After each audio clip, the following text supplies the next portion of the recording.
My parents owned real estate, so I owned real estate. My parents were landlords, so I became a landlord. Even early in my financial trajectory, I realized that's what wealthy people do.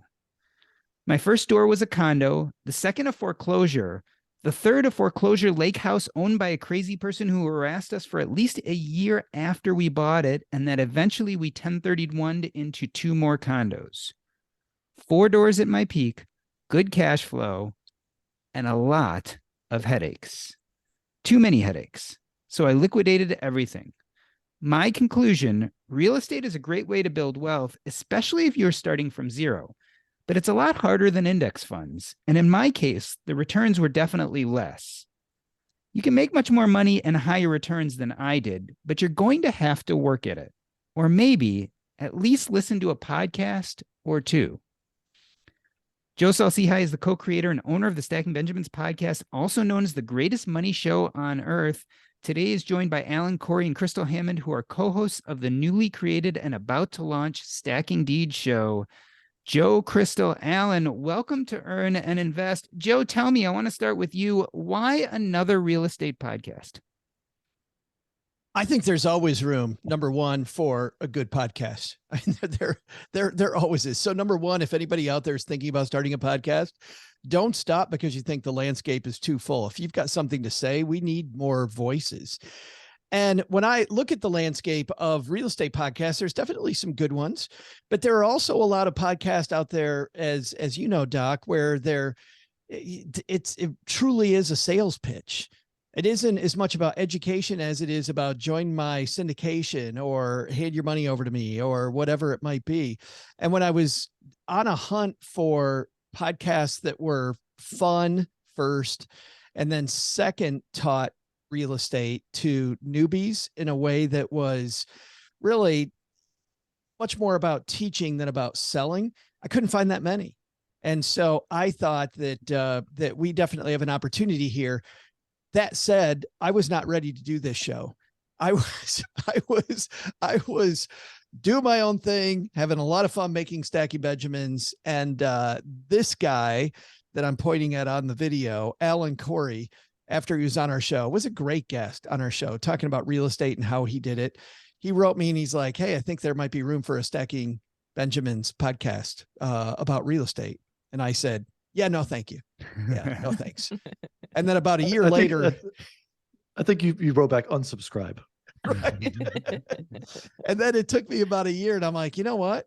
I think so. But I also said, I think we need the right co-host. Like, you're so far in the weeds, Alan. I think we need the right co-host, somebody that's done it some, but also is learning about it like the rest of us. So I was like, who would that be? Who would be? And I thought Crystal Hammond. And so I wrote to Crystal. I'm like, there's no way in hell Crystal's going to say yes. Crystal said yes, which was super cool. So, Alan, I feel like the basis of any good podcast are the stories that end up being told. So tell me your real estate story. What was your first real estate transaction? Yeah, sure. I was living in the projects of Spanish Harlem, and I thought my way to wealth was going to be through stand-up comedy. So I was doing stand-up comedy in the New York up till 3:00 every night.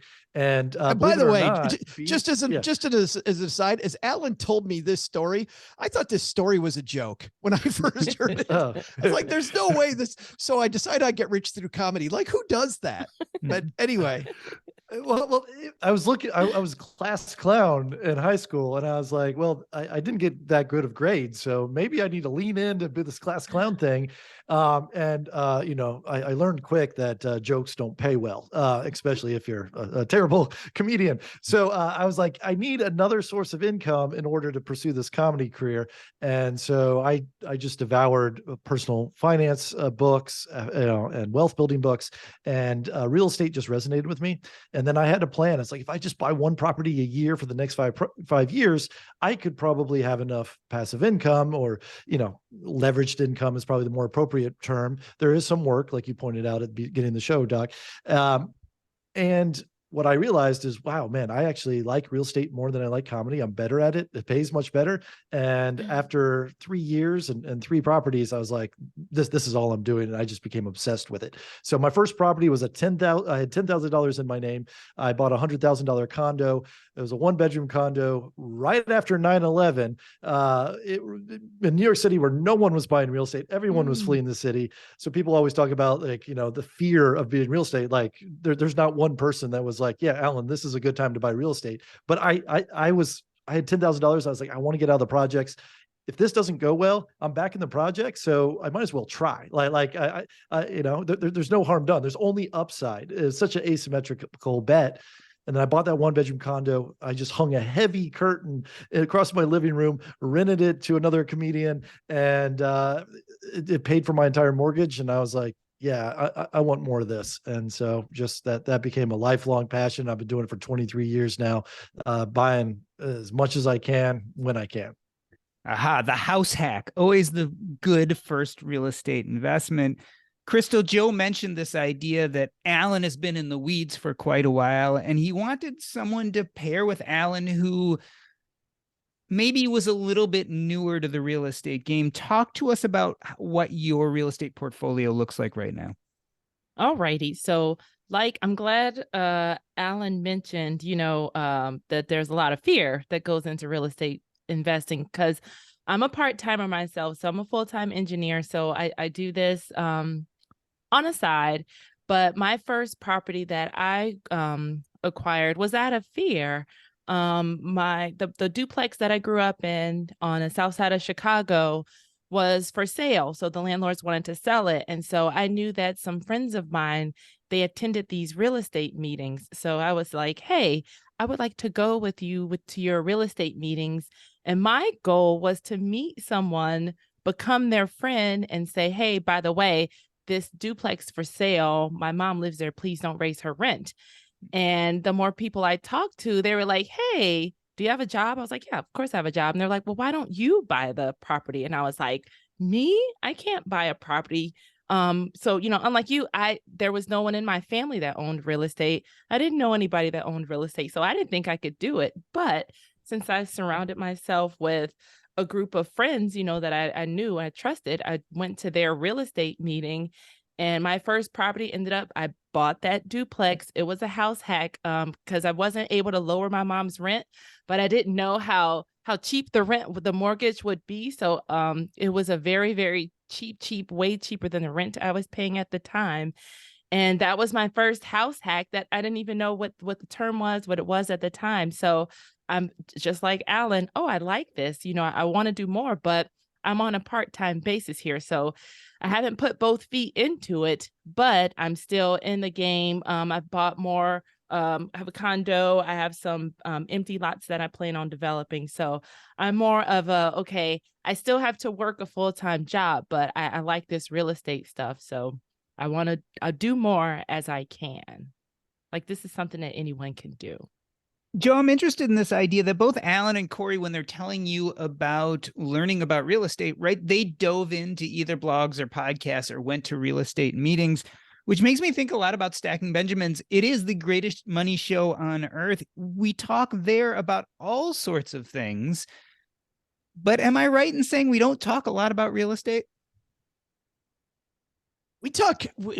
You're right. Number one, you are right. And the reason is because of the fact that there are so many things, and we try to give equal opportunities to all the different paths to wealth. I mean, the true nature of the Stacking Benjamin show is that there's a lot of different airplanes that you can get on, and we curate lots of different ones, and then you decide which one to get on. And I think real estate's one of those.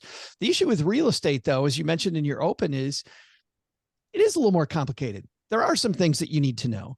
And when it comes to buying in index funds, you buy, the Vanguard Total Stock Market Index, and you own one fund, you own every piece of the market. There's really not a lot to know.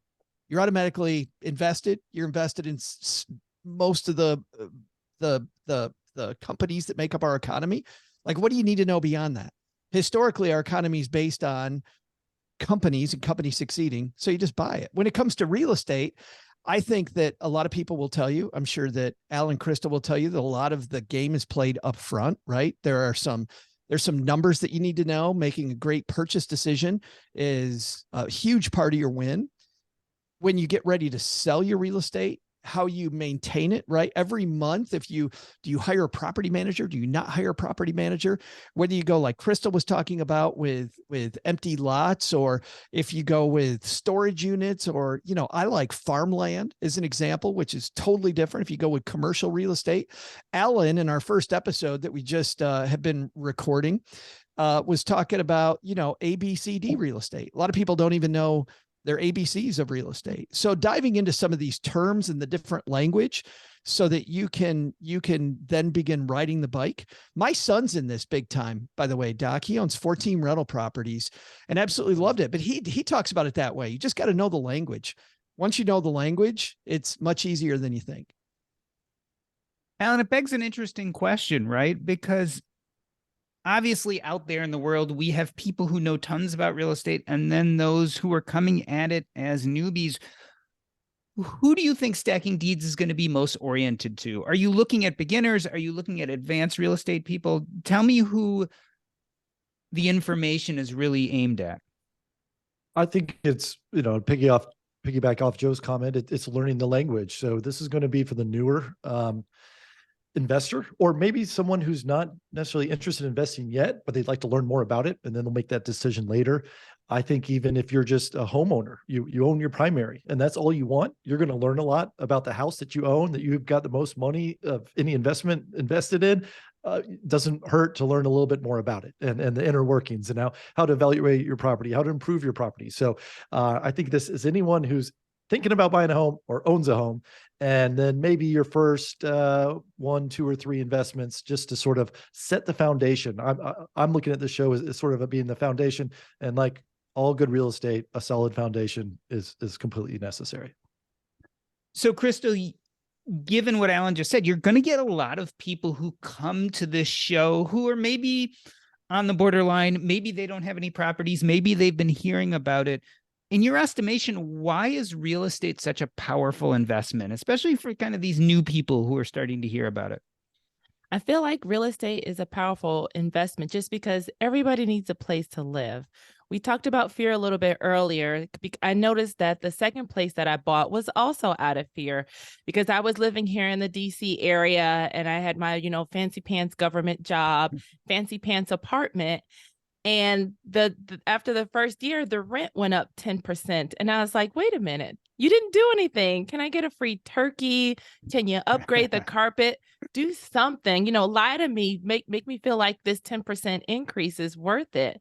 No, they're like, listen, we have the power to do that. We're in fancy pants government land and we can charge pretty much whatever we want for rent. So that my fear of the landlords increasing my rent again and again and again, and they weren't doing anything. And second of all, I needed a place to stay. So I'm like, well, why not own the place that I pay my, rent mortgage to? So that way I am in control. I'm in control of, number one, how much I pay.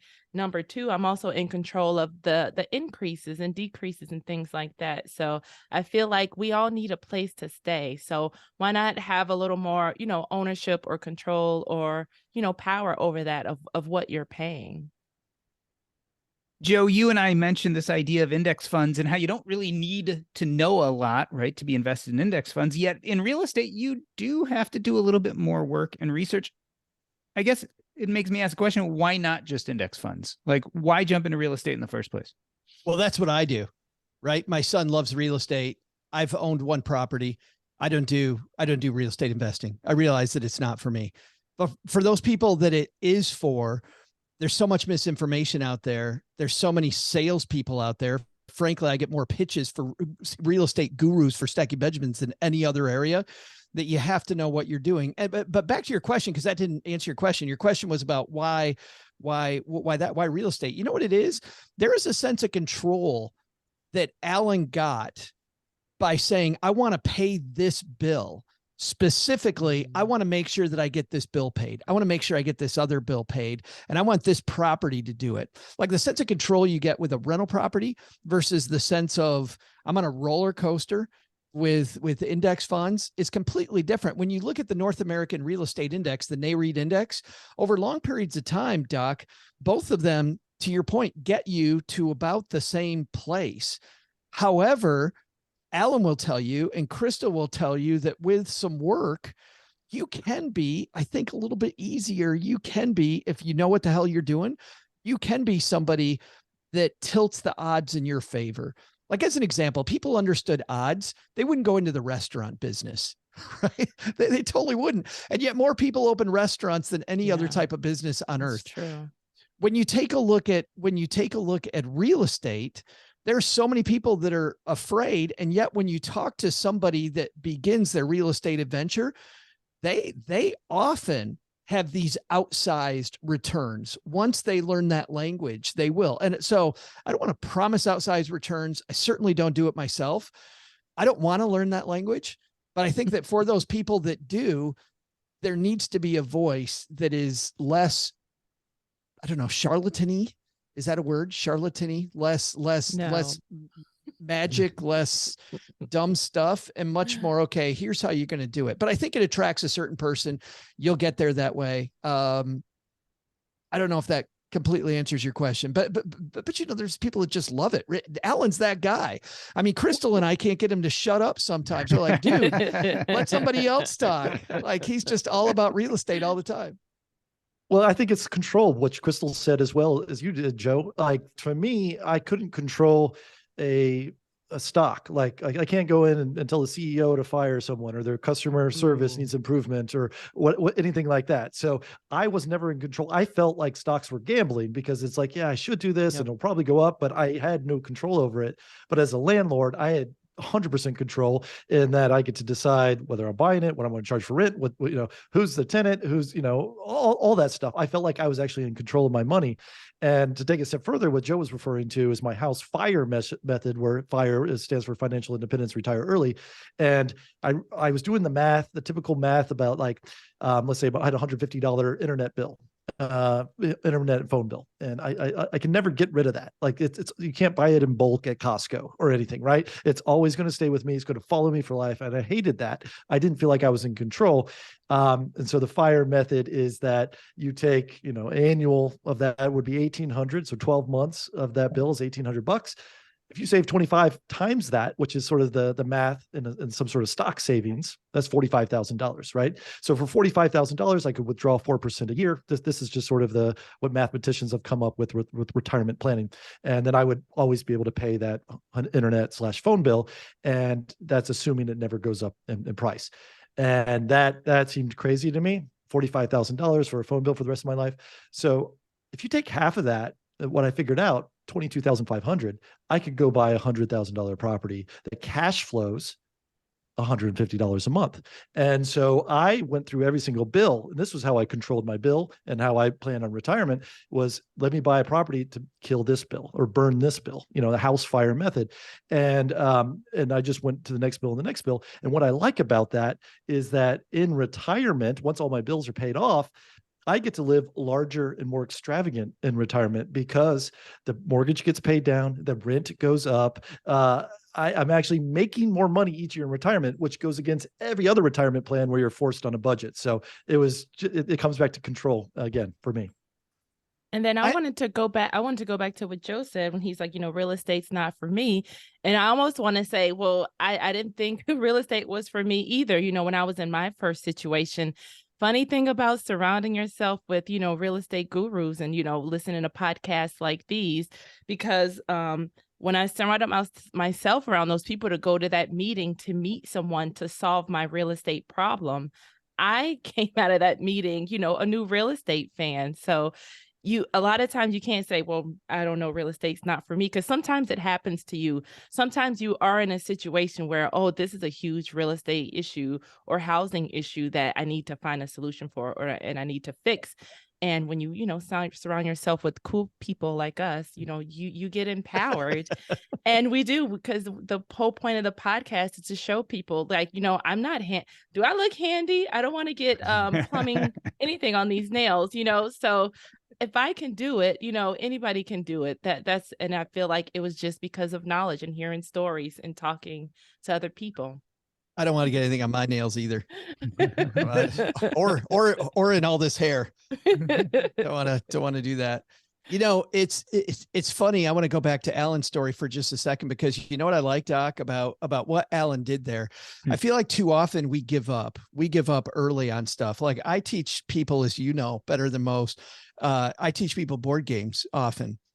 And the very first thing people say is, I'm not going to get this. I don't know. 15 minutes of rules. I don't know that I can do this. And you think about it, you're investing 15 minutes to learn this thing, and you should expect that you're not going to be perfect at it right away.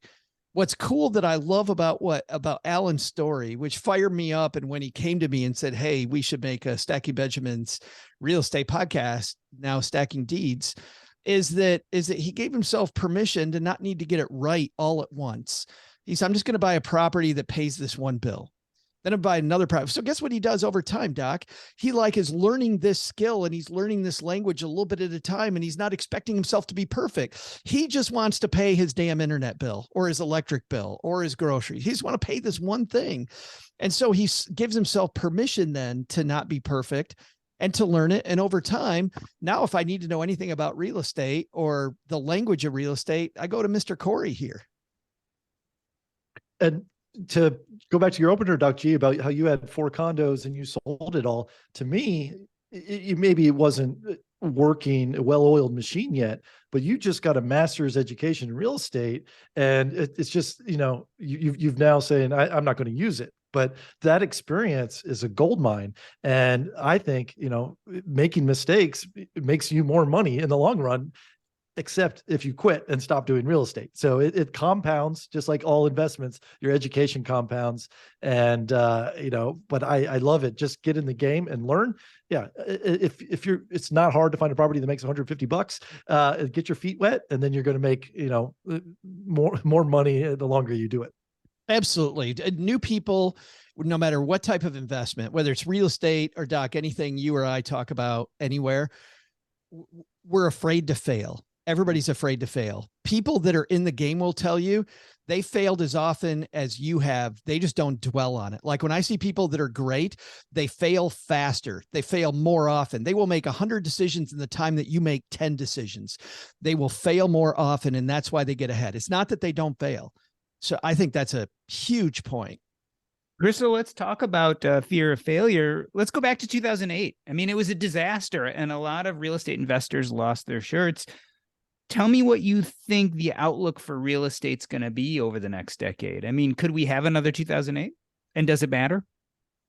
Oh, definitely doesn't. I wish I had a crystal ball. My name is like a fraud, I guess I would say. Not a fraud, but, I wish I had the crystal ball to say that. But, you never know. But a lot of opportunities came available also. I already had owned real estate in 2008, and, steady and stream, it didn't really change much for me. I still had renters. People still needed a place to live. But I also was able to buy another property during that time because of the recession. I actually got a new construction, and because of the state of the economy, the builders threw in all kinds of extra incentives to get me to buy. So I got a great deal on top of another great deal. So I feel like it's the state of the economy. It ebbs and flows, and you are ready for whatever happens. So I knew that was a great time to buy. A lot of people are on the sidelines now because of interest rates. But when I bought my first place, interest rates were at 7.5%. And it was a dream come true for me. And if I wouldn't have done anything about that, I can't even imagine what would have happened if I wouldn't have got involved. But I didn't let that interest rate stop me just because it was a great time. It was a great deal. I always mess up the marry the rate. No, marry the deal. Date the rate, and or date the rate, marry the house. Yes. There yes. you go. So Marry I was married to the house. Interest rate didn't matter. I just wanted in because you can always refinance later, when the economy tells you. So the economy lets you know, hey, now's the greatest time to buy or now's the greatest time to sell or refinance. So you go with the market. The trend is in. There's another, phrase I'm making. Go with the trend, something like that. I don't know. Ride the trend. Yes, Yeah. the trend is your friend. Oh, there you go. To me, the crash happened because everyone's philosophy, quote unquote, real estate investing in 2008, 2009 was, oh, housing always goes up. And so that was why they were buying. Let's buy as many as we can, 100% finance with adjustable rate mortgages, because housing always goes up. And that's not the solid principles of real estate. What I teach and what I think most successful real estate investors and the ones who didn't lose their shirt is, let's get 30-year fixed loans and 12-month leases. And honestly, if it's cash flowing, I mean, after expenses, you're budgeting for vacancies, your capital expenditures, like you budget all these things and there's still money on top. Well, you just wait it out. Like if a property drops in value 30%, it doesn't mean the rent goes down 30%, right? So you just long-term real estate investors who buy on the principle of buy and hold and cash flow, you just sell in up markets. If it's a down market, you just wait it out because you're still cash flowing, you're still making money. So that's sort of the beauty of real estate to me, is that you can't be impulsive. Like it takes ultimate fastest like 30 days to sell something. So a lot of times you're stuck in this holding this property, which I love. If it was a stock, you'd sell it instantly if you see things start dropping, but just wait it out. And every peak we've ever had in real estate has always been, surpassed. You just wait it long enough, you're going to surpass the previous peak, and you might as well make, $100, $200 a month until the next peak, and wait then to sell if you really want to sell. We are talking to Joe Saul-Sehy, Crystal Hammond, and Alan Corey. They are the creators of the newly launching podcast, Stacking Deeds. We're going to take a short break. I'm Doc G, and this is the Earn and Invest podcast. All right. Questions before we go live again? Everyone good? It's a beer break. It's a beer break. It's a very short beer break. All right. We are going to get more into the show itself for the second half. Okay. Deal. All right. On 3, 2, 1. Let me reintroduce you. We are talking to Joe Saul-Sehy. He is the co-creator and owner of the Stacking Benjamins podcast, also known as the greatest money show on earth. Today he's joined by Alan Corey and Crystal Hammond, who are the hosts of the newly created and about to launch Stacking Deeds show.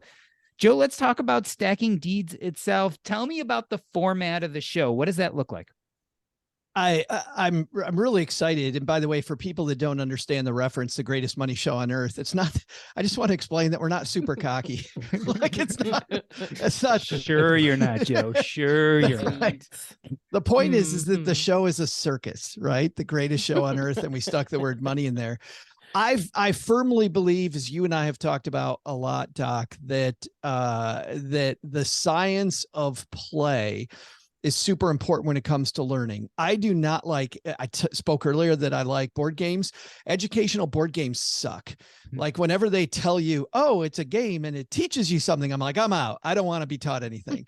But my favorite board games do teach me something. At the very least, they make me ready to learn about it. I'll give you an example. There's a game called Power Grid, which is about, this is an exciting topic, about utilities and building utilities in the United States and around the world. Sounds like a snoozer, right?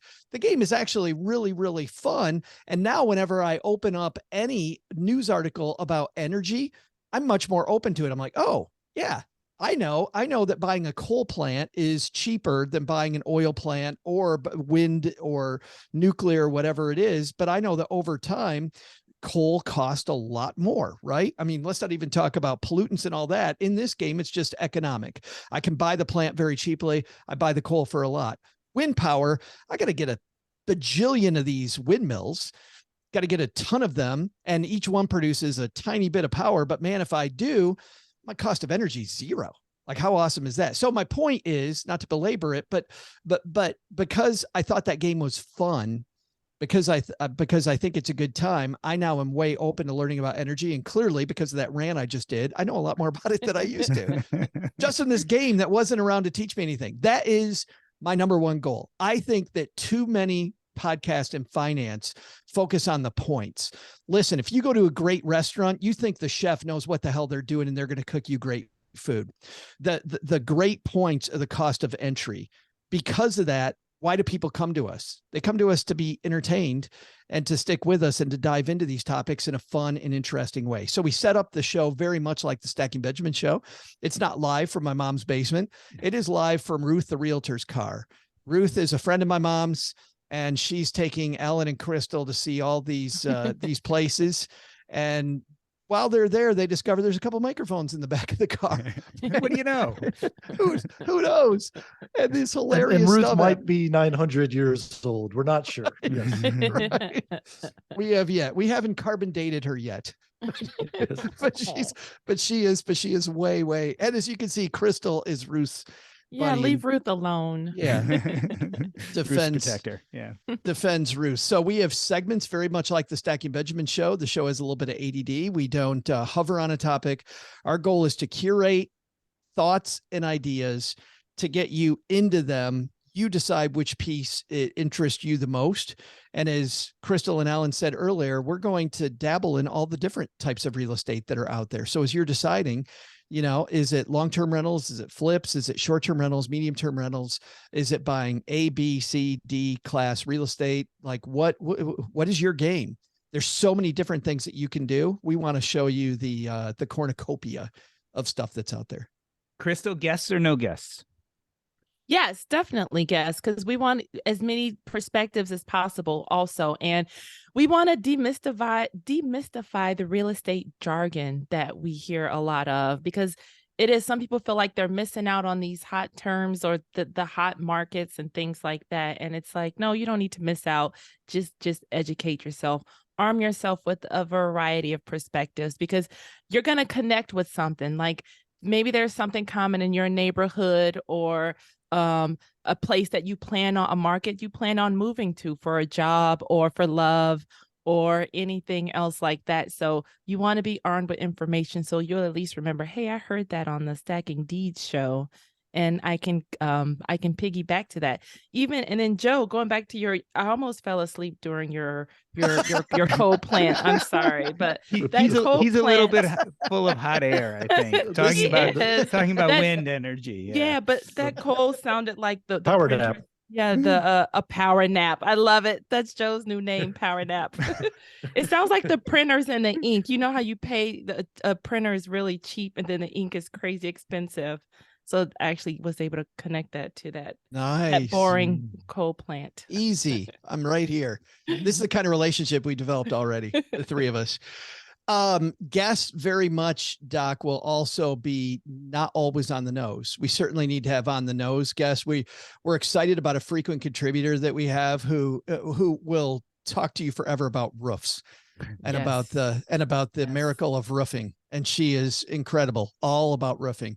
Like, we want to have those experts on the show, but we also want to talk about mindset. So some of our early guests, we've talked about Michael Hyatt coming on the show. We've also reached out to some of the on the nose guests like Brandon Turner, formerly with Bigger Pockets, Barbara Corcoran, who I think everybody knows who Barbara Corcoran is, but also guests like Julian Saunders from Rich and Regular, who's a mutual friend of ours, who failed at real estate and sold a lot of his real estate. Like hearing from people who no longer do it and why they made that decision, what they did, and maybe what they do differently. I think those are some key interviews too, but we're going to try to take it in a lot of different directions, so that when you hear our guest, it might not be what you expected originally, but that's kind of the fun of listening to podcasts, right? About the fabric of, I'm going to tune into Stacking Deeds like I do Earn and Invest, and I'm going to hear a perspective that I might not have thought I was going to get. Alan, who are you dying to interview? Like, who's big on your interview list? I sold my first flip at the age of 25 to Barbara Corcoran. So I'm really excited to connect with her. So she's from Shark Tank, if you don't know who she is, but at 25, I was making things up as I went, completely naive. And she bought my first flip, and I was like, oh, maybe this is for me. And that's where I made the decision. Okay, done with comedy. Let's do real estate full time. So we've never personally talked to each other. We've always connected through my people and her people. It's always her people. I don't have any people. I was about to say, you've got people. That's a good start. Yeah. Let's put it. Crystal and I are Alan's people. There you go. Yes. And but she has endorsed my books in the past and has been very like helpful, I feel like, in my career. And I just want to talk to her and let her know that. But also, just she's been someone who I've as soon as I moved to New York, her name was everywhere. This is who I wanted to be. Let's just follow in Barbara's footsteps. So to me, that's my sort of dream guest that we're going to have on the show.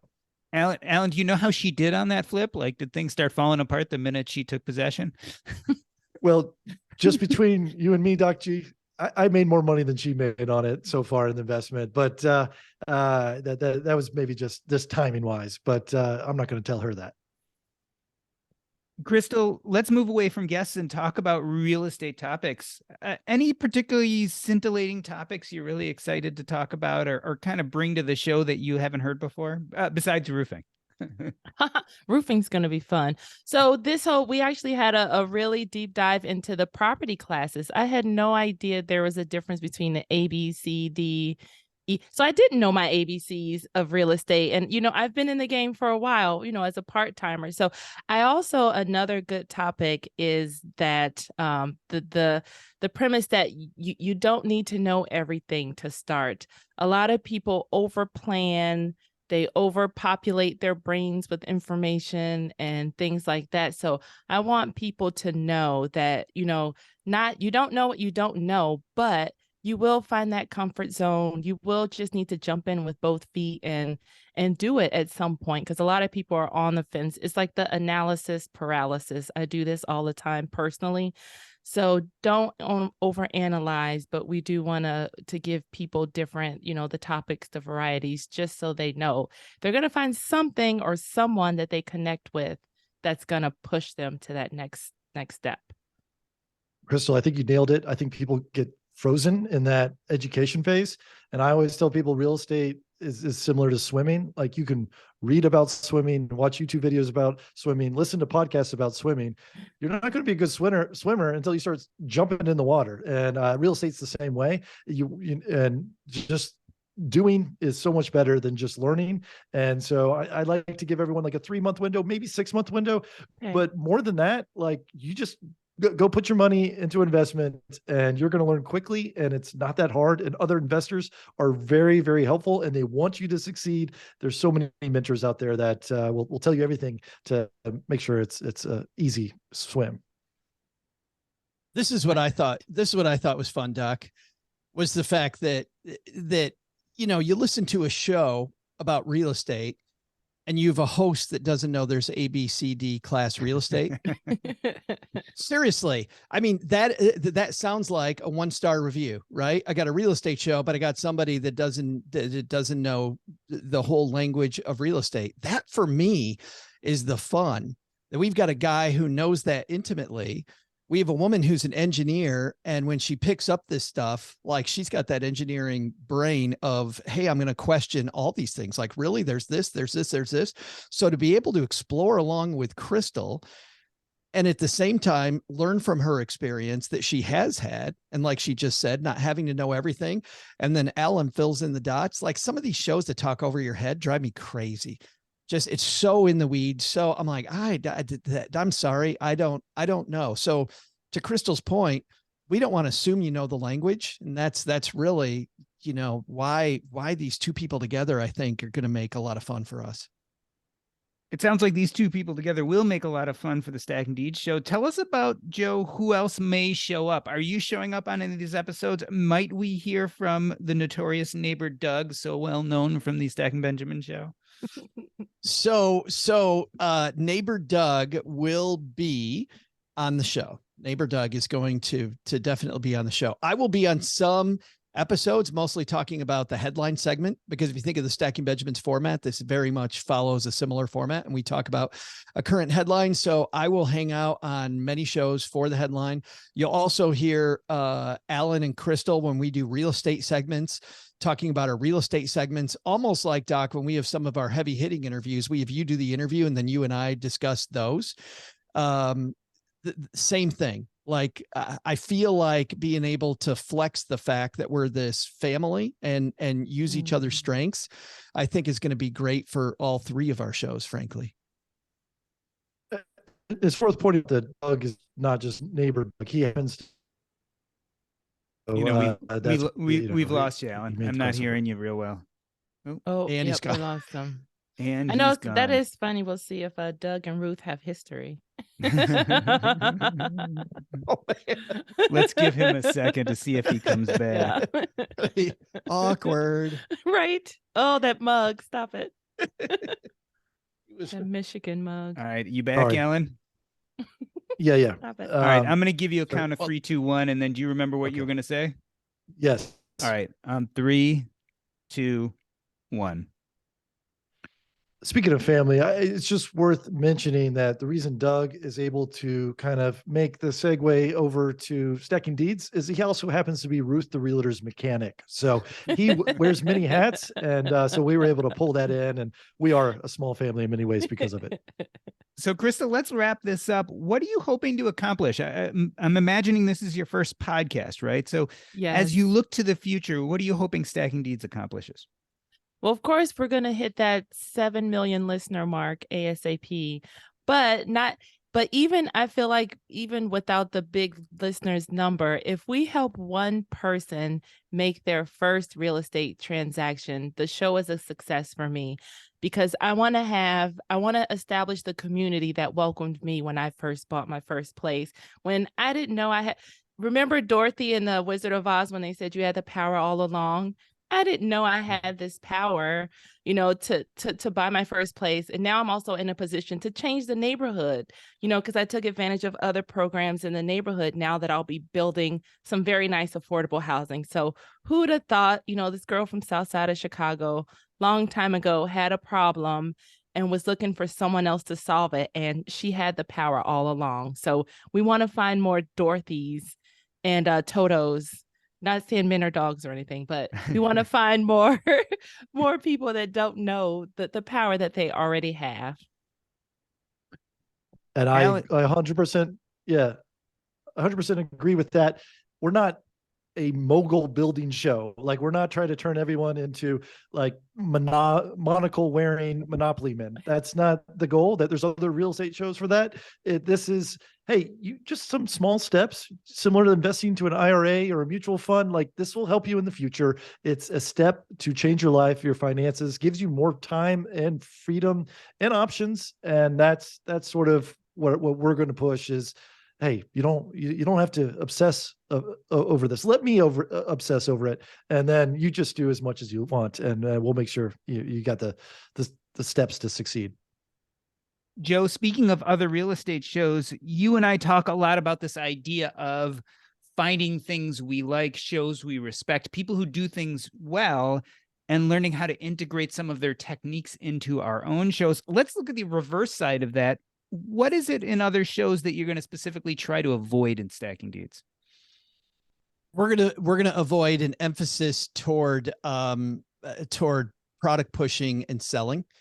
We're going to avoid making fun of people that tried hard and went down the wrong path. I think that when it comes to our deeder community, people who are stacking deeds, I think we're going to be very positive for them, but we are going to be very negative toward brands that we think are ripping you off. So it's not going to be all sunshine and roses and rainbows all the time. It will sometimes, our show will go negative, but it will always be to caution our community about brands we think that aren't working in your best interest. So that's our editorial. Positive for you. You can do this. We won't make fun of anybody. We won't use that for entertainment. We will use brands trying to rip you off as entertainment a lot. Alan, what is the most controversial issue in real estate today? Controversial issue. I think right now interest rates are get the headlines and it scares people. Crystal referred to that a little bit. Say just like Crystal, I got real estate investing at 7.5%, which is higher than today's interest rate. I think that's very controversial. I personally create a lot of controversy because I take the anti-Dave Ramsey approach. I think debt and leverage is a good thing, almost, if not the best thing about real estate. And you should use as much leverage as possible, which if used right, Dave Ramsey calls that playing with snakes, but there's also snake charmers out there that make a good living. So that's what I'm trying to teach and say how you can be successful, and how this, it changed my life. It got me out of the projects, right? So it can yours too. And it only took me $10,000. So there's options out there. Can I say half the fun of the show too is listening to Crystal and I fight with him about that. Crystal, the most controversial issue in real estate today. Well, Alan did hit the interest rate on the head. I did agree with the leverage part. I would say, what's another? I feel like another is the watching out for the scams. I would say there's so many scamsters out here. They will take your $10,000 and tell you, "Hey, I'm going to show you how to make a deal," and they disappear with your money. There's the fake it till you make it people who are just total frauds online, showing this, lapse of luxuries, totally scamming people. So that's another huge, huge area. Like, if it's too good to be true, run the other way. Don't walk, run the other way. So there's another side of it. It's the scamster side. And when people are asking you to Western Union money, don't do it. Like, I'm begging you, don't. There's even special departments of banks, because a lot of people's, grandparents, they're like, "Nope, we're calling the cops. Like, this doesn't sound right." So it's the scamsters. I feel like that's the biggest part in real estate. But can I draw a line there? Like, if we ask you to send us money, then do it. Then it's okay. Then it's fine. That is perfectly fine. Well, I wanted to thank you all for coming on today. You know what I love about Stacking Benjamins is this idea that we can make money fun and interesting and exciting. And by doing that, we lower the stakes on all these decisions that we have so much anxiety about. While we have anxiety about money, I think we specifically have anxiety about real estate, and that keeps a lot of people from ever even considering it. I think Stacking Deeds can help the way in making it approachable, just as both of you, as well as Joe, is approachable too.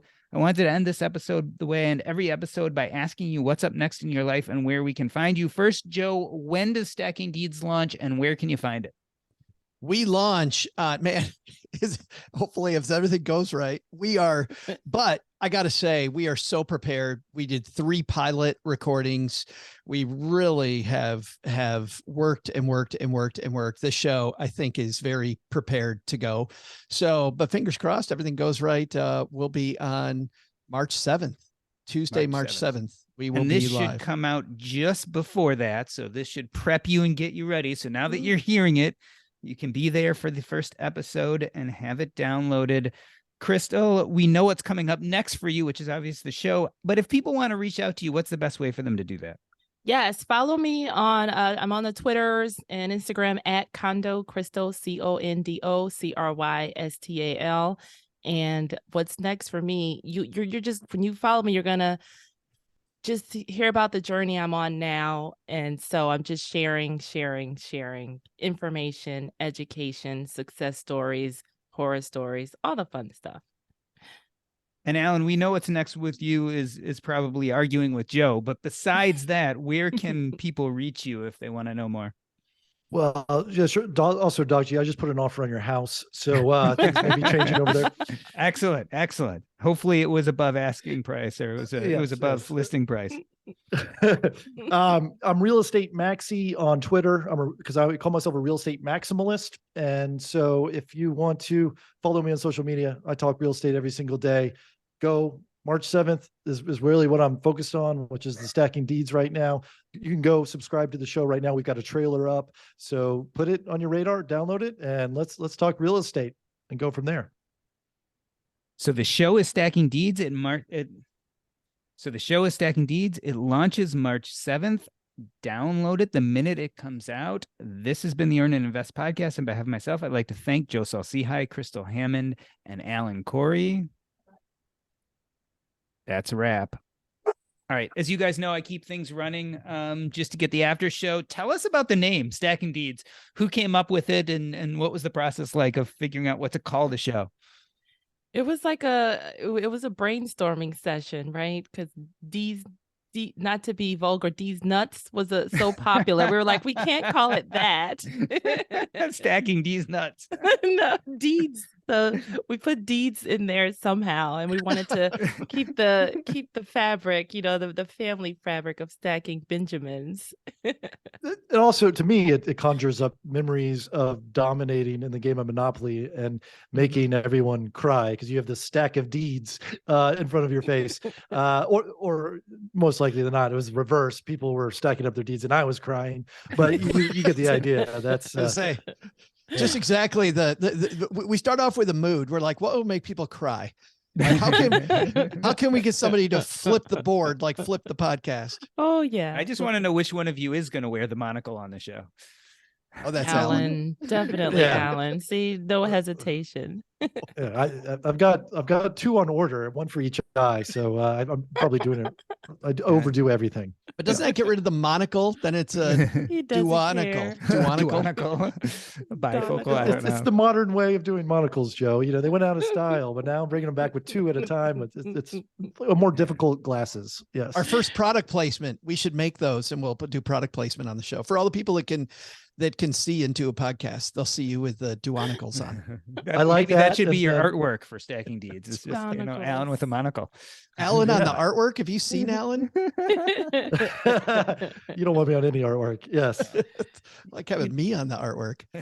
All joking aside, one thing that I love that you guys seem to be very attuned to is that we have 2 or 3 different ways of getting into real estate. Well, way more than that. But you typically have the people who study the heck out of it before they get in.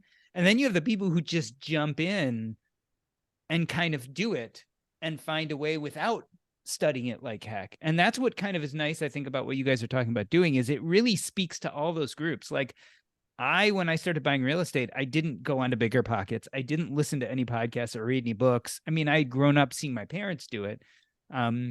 So I just kind of took their lead, maybe asked them a few questions. But, about half the people who go into real estate are just like that, right? They saw someone else do it or heard about it, but didn't do the deep dive. And the other half has really gone to the books and the podcasts, et cetera. So I think it's kind of cool that you speak to both those groups. I'll tell you, Doc G, think of any landlord you've ever had and how the idiotic nature of that landlord. Like, to me, that bar was so low of success. I was like, I just have to be better than this guy who collects my rent check every month. Yeah. And so I bought my first property on my 22nd birthday, and no 22-year-old knows anything, at that point. So yeah, I was one of those people that just jumped all in. And I feel like the different kinds of people too, because back when I there were no books and podcasts. Well, there were books, but back in the Stone Age, when there was no written word. No, but you were way older than we thought she was. We had no idea. Crystal's 847. Right, I'm older than Ruth. Older than Ruth. But back then though, you had to actually, leave the house, make an effort to find people, looking in the newspaper, stuff like that, to find your group of people. And I feel like the first step you do is, or should be, to learn something, learn anything, talk to somebody. And so I feel like you end up meeting the people who jumped in and made all the mistakes, and they're actually there to share with you, hey, don't do this, don't do what I did, or here are the mistakes. Because that other part of real estate is like the people that want to know, not misery loves company, but when we're getting phone calls from plumbers and things like that, oh yeah, that's happened to me too. This is, how I solve that problem. Now, this is the system that I set in place where when the plumber calls, we're ready for the plumber's calls. We're ready for this call from the roofer, so you get to talk to people about, what worked, what didn't work. And that comes from people who jumped in, and that comes from people who overstudied. All right. Well, Joe and I better get going because we have a meeting, but thank you guys for doing this. And I'm going to drop this, like I said, if it's March 7th, then I'm going to drop this March 6th. Okay. Dude, thank you, man.